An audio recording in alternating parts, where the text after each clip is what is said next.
안녕하십니까. 신약촌 칠목입니다. 오늘은 사리장에 대해서 알아봅니다. 주겸이 완성되어 완전 무결한 주겸이 나오기 전까지 사용할 수 있는 최고의 신약이라 할 수 있는 사리장 제조에 대해서 알아봅니다.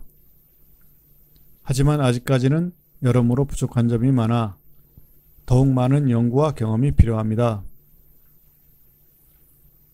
사리장의 재료로는 서목대 한 말 기준, 잘 띄운 누룩과 유금피 3근반, 마늘 2접, 그리고 유황오리 2마리가 필요합니다. 서목대는 국산으로 알이 너무 크지 않은 동그랗고 반짝이는 것이 좋습니다. 누룩은 여러모로 힘들지만 잘 띄워 준비합니다. 유금피는 느릅나무 뿌리 껍질인데 나뭇가지 껍질인 유피를 섞어 판매하는 것이 많습니다. 금피로 잘 골라 준비하시고 마늘은 육종 마늘 큰 것 1접, 작은 것 1접 준비합니다. 유황오리는 6개월 이상 유황을 먹은 것으로 2마리 준비합니다. 서목태는 오행성의 기운을 모두 받고 자라며 특히 수성분야 7별 기운을 골고루 받아 해독성이 강하고 또한 세성의 기운을 받아 생기가 성합니다.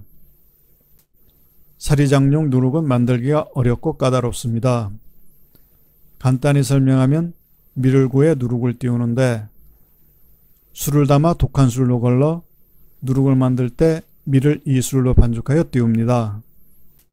이렇게 띄운 누룩으로 다시 술을 담아 그 술로 밀을 반죽해 띄워 누룩을 만듭니다. 이렇게 끊임없이 반복해서 누룩을 만듭니다. 사리장에서 누룩은 가장 중요한 재료의 하나로 강한 주정을 만드는 데 목적이 있습니다. 서목태 속에 들어있는 감로의 기운을 추출하는 데 이용합니다. 이때의 주정이란 일반 술을 만들 때 사용하는 99.9%의 알코올을 말하는 것이 아니고 주정이 이루어지는 원천 물질을 의미합니다. 유황정, 감로정 할 때의 그 정입니다. 인산선생은 제대로 된 사리장은 100년 안에는 힘들다고 말하신 적이 있습니다. 이는 보통은 1년에 한 번씩 누룩을 띄우니 누룩으로 술을 담그고 그 술로 누룩을 띄우는 것을 100번 정도는 해야만 감로정을 추출할 수 있을 정도로 강력한 누룩의 주정이 완성되는 횟수의 기한을 말한 것이라 생각합니다.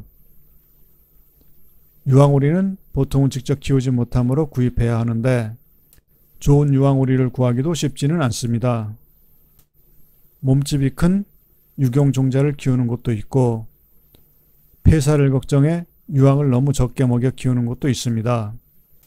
그러나 토종오리를 유황을 잘 먹여 귀하게 키운 곳들도 있습니다. 먼저 서목태를 삶아 누룩과 섞어 띄워야 하는데 서목태를 삶을 때는 물에 불려 삶아도 되고 그냥 삶아도 됩니다.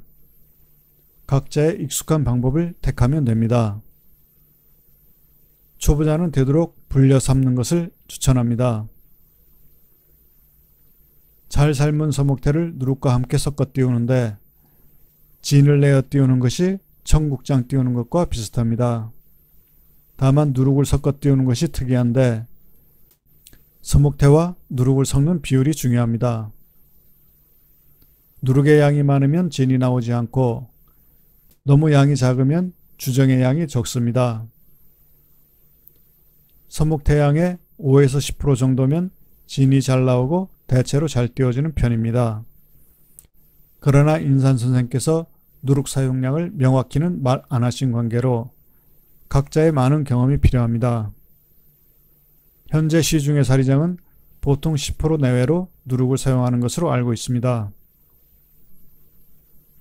한때 누룩의 비율을 10%에서 100%까지 10%씩 올려가며 사리장을 띄우는 실험을 한 적이 있었는데 20%까지는 진이 나올 때도 있고 조금씩 나오는 경우가 많았으며 시간이 지나면 하얀 소금 같은 흰 곰팡이가 올라오다 끝내는 검은 곰팡이로 변해 못쓰게 되어버립니다. 30%부터는 진은 거의 없고 콩을 띄운다기보다는 술을 빚는 것 같았습니다. 누룩발효로 술 냄새가 진동합니다. 100%, 즉 콩과 누룩을 1대1로 섞어서 해보니 예전에 어머니가 집에서 담던 술 익는 냄새와 같았습니다. 누룩은 세 번째 술로 띄운 누룩을 사용했습니다. 각각으로 사리장을 담가보니 맛은 누룩의 양이 많을수록 향과 맛이 강하였으며 1대1로 담은 사리장은 한 숟가락 먹으면 머리가 띵할 정도로 가장 독하였습니다. 그래서 그 간장을 콩술이라 이름을 붙였습니다. 여러에게 주어 의견을 들어보니 술맛이 나고 독하다는 비슷한 의견이었습니다. 뭔가 잘 모를 특이한 점이 있기는 하였지만 그냥 술주자의 강한 주정으로 생각되었습니다. 누룩의 신비를 완성하지 못하면 완성된 사리장도 없겠구나 하는 생각이 들었습니다. 하지만 누룩의 신비를 완성하지 못했다 해서 사리장이 좋은 약이 되지 않는 것은 아닙니다. 좋은 재료로 정성껏 만들면 상당히 좋은 약물이 되고 이를 유용한 곳에 사용해야 합니다. 시간이 많이 걸리더라도 모두 노력하여 연구를 계속해 강한 주정을 품은 누룩을 만들어내야 합니다. 수십 년 사리장을 해오며 연구한 것을 대중에게 전한다는 사람도 있는데 전한다는 내용을 보니 그리 별스럽지는 않은 것 같습니다. 몇십 년 연구해서 후학들에게 전한다는 것 치고는 글쎄요, 오래 경험하고 연구한 결과라면 인산 선생의 말과 글이 아닌 선생의 말과 글을 바탕으로 연구하여 경험한 자신이 이룬 결과물과 그 과정에서 얻은 지식을 전해야지 별 새로운 것 없이 선생의 말과 글, 자신이 과거 기억과 선생과의 추억만 되뇌이면서 인산 선생의 진리에 목마른 이들을 현혹하여 자신의 욕심만을 채우는 데 이용하려고 교만함에 매달려 종종 내는 안타까운 모습입니다. 인산 선생의 수제자라 자칭하며 교만과 온갖 거짓말로 대중을 기만하는 사기꾼들, 선생 생전에 그 주위에 있으면서 뭘 좀 배웠다며 몇 푼 되지도 않는 지식은 선생과의 인연으로 포장하여 뒤에 감추고 선생께서 내어주신 선의의 뜻만 내세우며 대중을 현혹하여 자기 욕심만 채우려는 이들, 생전에 나를 본 자 중에는 제자가 없다 라는 인산 선생의 말씀을 깊게 생각하게 됩니다. 띄운 소목태는 살짝 빻아 밖에 내어 바짝 말려 준비합니다. 유황오리, 유금피, 마늘을 달여 진액을 만드는데 저는 3일 이상 고아내어 오리뼈속 골수까지 다 빠져나오도록 푹 고아냅니다. 다리뼈를 잡고 힘을 주면 쉽게 부러질 정도로 고아냅니다. 유황오리가 다 고아지면 완전히 식혀 위에 뜬 기름을 완전히 걷어냅니다. 기름은 장이 익는 동안 상하는 이유가 될 수 있으니 최대한 잘 걷어줍니다. 다시 유금피와 마늘을 넣어 7, 8시간 푹 고아냅니다. 건더기를 깨끗이 모두 걸러내고 2마일 정도 되게 졸여줍니다. 줄여낸 양에 맞게 죽염을 넉넉히 풀어 준비합니다. 죽염은 물 한 말당 5에서 7kg 정도 사용되는데 죽염의 질과 환경에 따라 약간 달리합니다. 죽염수를 구입해 유황오리 고아낸 물을 진하게 농축해 섞어 사용하시는 방법도 있습니다. 하지만 전에도 말한 바와 같이 죽염 생산 시 나오는 부산물을 이용해 죽염수를 만들어 판매하는 곳도 있습니다. 잘 생각해 보시고 이용하시기 바랍니다. 죽염을 유황오리 달인 물에 풀어 죽염물을 만드는데 염도는 지역에 따라 약간 다르기도 하지만 되도록 좀 짜게 담는 것이 좋습니다. 너무 싱겁게 담그면 숙성 과정에서 장이 상하는 이유가 됩니다. 각자의 환경과 경험에 맞추면 됩니다.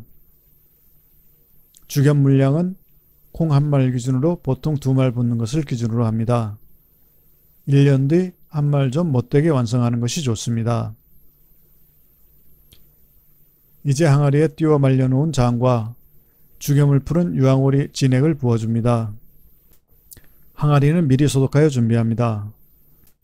볕잘들은 적당한 장소에 보관하시고 장이 다 익으면 걸러야 하는데 일반 장은 종월말일에 담아서 삼진날 거르는 것이 오랜 전통인데 사리장은 담는 시기를 꼭 정오래 할 필요가 없으므로 설이 맞은 콩을 수확한 직후에 장을 담아도 됩니다. 대략 음력 10월 중순에 담아 장이 익어가는 것을 확인하면서 장이 익었으면 걸러냅니다.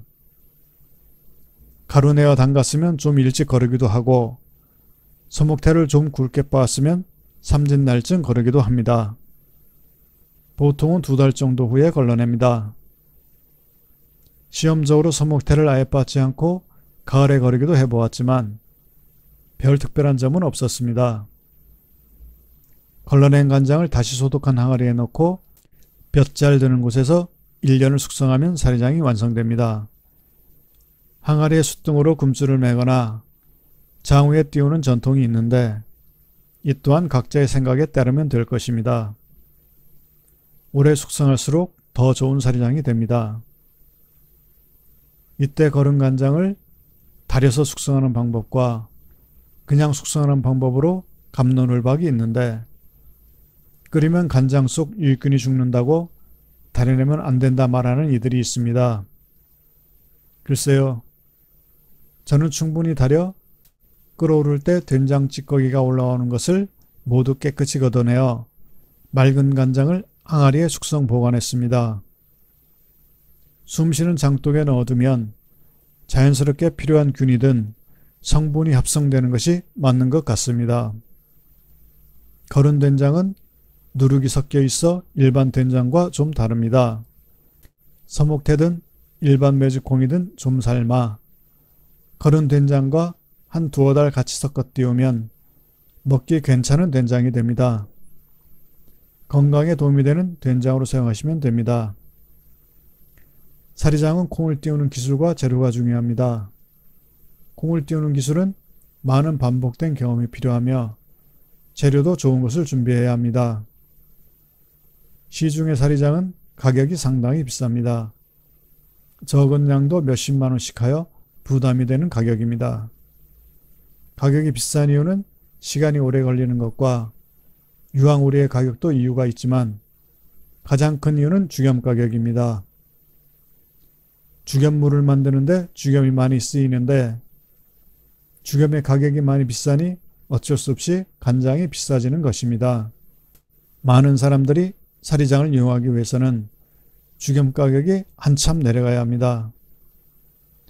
죽염 공정 중 할 수 있는 것은 기계화 자동화하여 인건비 비중을 줄이고 원재료 가격 비중을 가장 많이 차지하는 대나무밭도 많이 조성하여 최대한 생산 원가를 낮출 수 있는 방편을 찾아야 할 것입니다. 많은 노력이 필요하고 여럿이 힘을 모아야 할 것입니다. 감사합니다.